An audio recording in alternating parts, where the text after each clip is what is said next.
मण्डलीले उहाँलाई नियुक्त गरेको छ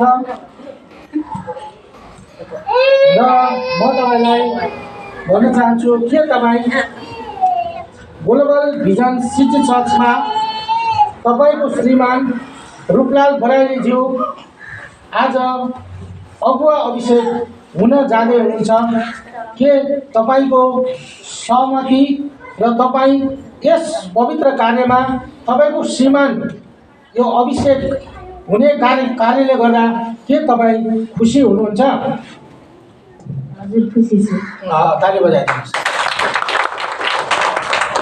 यो चाहिँ मैले किन भनेको भन्दा हामी सेवा गर्ने मान्छे, मलाई जो राति फोन आयो हस्पिटलबाट एकैचोटि सुत्ने भनेर लागेको उता डुबर्नुपर्छ हो भन्ने बेला हामी सुत्न पाउँदैनौँ। कतिचोटि भाषा खानेर ठिक्क पारेर आँखाने बेला फोन आइदिन्छ, तुरुन्तै फोन गर्न प्रार्थना गर्न आउनु पऱ्यो भन्नुहुन्छ। अनि हात धोएर पनि एकछिन राखेर पनि फोनैबाट भयो भने प्रार्थना गरिदिनु पर्ने अवस्था पनि हुन्छ। अनि त्यो बेलामा तपाईँको श्रीमान बाहिर जाँदा दुगुर यता जाँदा उता जाँदा तपाईँले चाहिँ पछि भन्न पाउनुहुने छैन, तिमी किन बाहिर बाहिर बाहिर बाहिर मात्रै तिमी हिँड्छौ? किनभने उहाँ चाहिँ अबको हिँडाइ भनेको उहाँ चाहिँ परमेश्वरको सेवाको हिँडाइ हुनेछ। आमेन आमेन।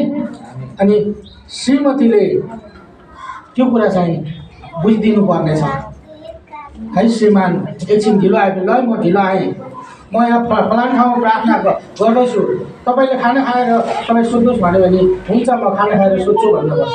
होइन तुरुन्तै त 2 मिनटमा खाना खाएर आउला, नत्र भने म भात सात खाएर भन्ने श्रीमतीहरूले पनि कतिचोटि मण्डलीमा आज दुःख पाएका छन् अगुवाहरूले। त्यस कारणले गर्दा यो म अहिले भन्न चाहन्छु कि तपाईँले अब कुनै पनि तपाईँको श्रीमानलाई सेवाकाईको बेलामा कुनै पनि ठाउँमा है त्यस्तो प्रकारको कुराहरू नगरिदिन हुनको लागि पनि साक्षीको रूपमा मैले चाहिँ आज मण्डलीको अगाडि हजुरलाई चाहिँ बोलाएको छु। र म विशेष गरी अब उहाँको श्रीमती उहाँको परिवारबाट नै एउटा सहमति रूपमा एक अगुवा डिकन अभिषेकको लागि अनि सहमति चाहिँ उहाँले जनाइसक्नु भएको छ। र म जब उहाँ